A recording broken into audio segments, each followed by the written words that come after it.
What's up, guys? Holding Alice with you here, bringing you Fairytail Final Season, Episode 3 review. This episode, gotta admit, it was hands down a very great episode.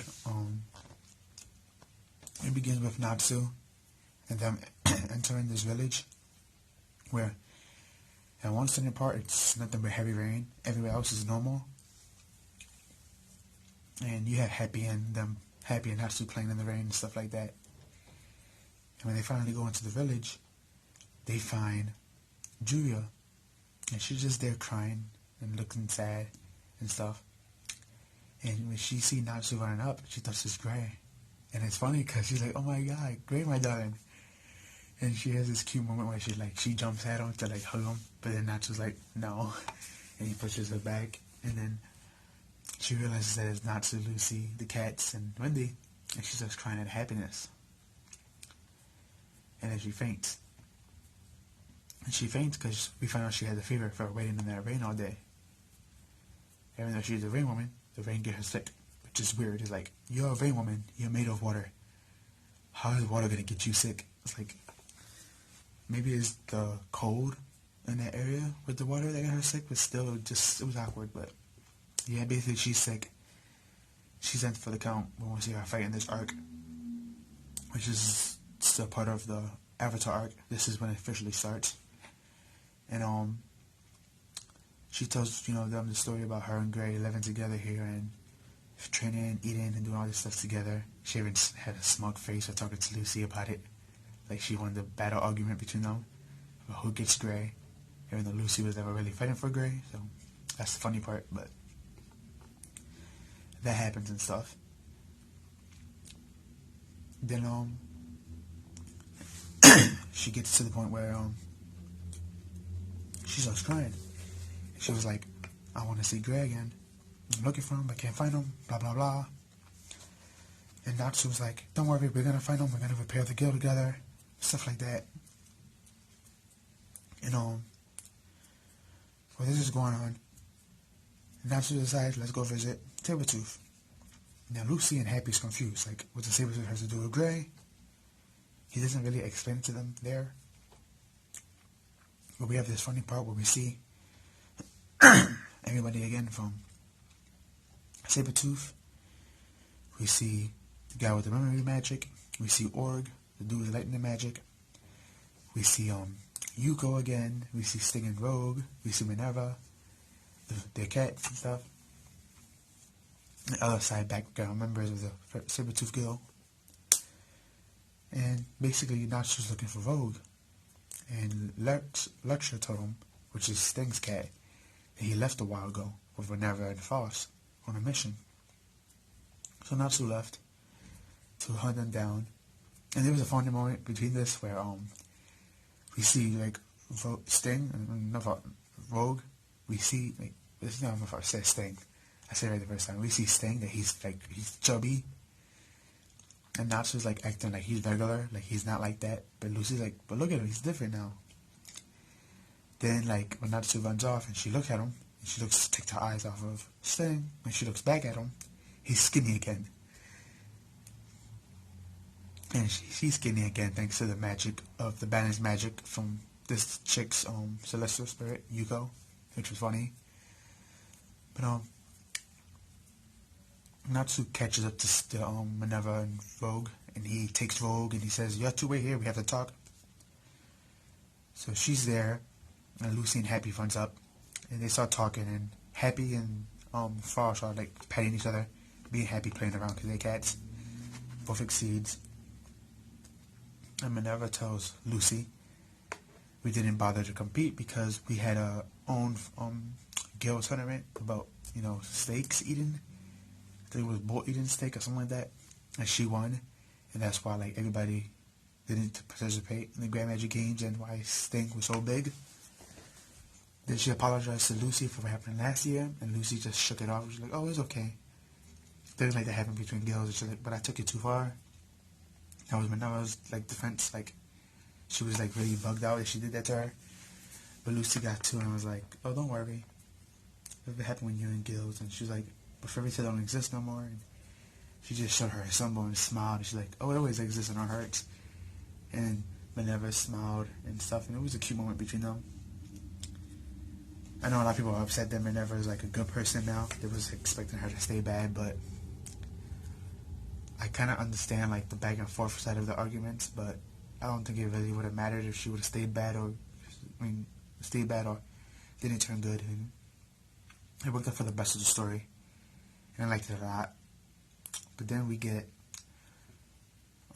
Natsu and Vogue moment, and basically he's taking his job that he was supposed to just go on now, and he's taking it and he makes a deal with them. He says, as long as you stay in the city and don't leave with me, Frog, with the cat, Frost, or Frog, when I do this mission, y'all guys will get the credit and the money for it, and the rewards and stuff. And Vogue is like, but that's weird, you're not even a Gil or a Gil. Why are you doing this? He's like, I am a Gil, I'm a Fairytail Gil. And then he runs off with the flyer. And having given like Vogue a chance to like explain why he's doing this and stuff like that. But that was basically the premise of all this. And then we get to this one point where things really get weird because Diana Forrest and like Lucy and Happy are still confused on why they had to go see Vogue and what would happen between them, what was the discussion and stuff like that. And we have Natsu brainstorming, and he's like, like, should he tell them or not? Like, he's really, really debating this, like, super hard. But it comes out that he tells them the truth, that, as we see on the opening for this episode, what happened between him and Future Vogue, and what Future Vogue told him about in 1 year from today. Forrest will die, which starts my trigger, and the person who kills him is Gray. So he passes that on to Lucy and Happy. He's like, he might be an enemy now. And Lucy starts to like feel kind of down because like Gray an enemy now, and he was one of our close friends, part of our team. But then Natsu does that, pat on the head to her and make her feel better and comfort her and be like, oh, don't worry, we'll get him back. He's still part of Fairytail, and that makes her happy. Then we switch over to the Avatar Girl, which we've been hearing a lot about Avatar, but we haven't really seen him. And we finally get to see him. And we see a couple of the members being introduced. And the last member to be introduced in these 12 members is Gray Fullbuster. As you see in the thumbnail, Gray is actually part of this black cult of Avatar, which worships sheriff and like wants just destruction and death everywhere. Which is what Zerath basically is. That's basically his curse, or his power, I guess you could say, either or, but yeah, he's part of the gang, and like one of the leaders of, not one of the leaders, but one of the high ranks with blonde hair, I believe his name is Belgon, or Belgon. He was like, I don't trust Gray, blah blah blah. Someone's feeding information to the council. Maybe we should hold off on our preparations for this great rebirth. But the leader's not hearing none of this. He's like, no, we're going to continue. And he's a very stubborn old man, so. And like everyone knows, this blonde hair guy hates Gray, and he's blaming Gray for being the culprit and being the traitor. But then Gray has this darkness in his eyes, and he just gives out this evil laugh and aura. By telling them, I'm only in this guild just because I want to fight and destroy and I don't care about nothing else. Now what happens to my family, my father, my friends, my teacher, my daughter, I don't care about none of that. I just want to take down N. And everyone was like, whoa, with this darkness that he has, he can't be the traitor. So they're just blowing it off. But again, this blonde hair guy, he has like this really intuition feeling that Gray is a traitor, and he's playing this off very well. That's his intuition, but he can't really prove it. So, and nobody want to take his side either. So then we switch over to the council, a small army that's coming over here to like beat down these guys and arrest them.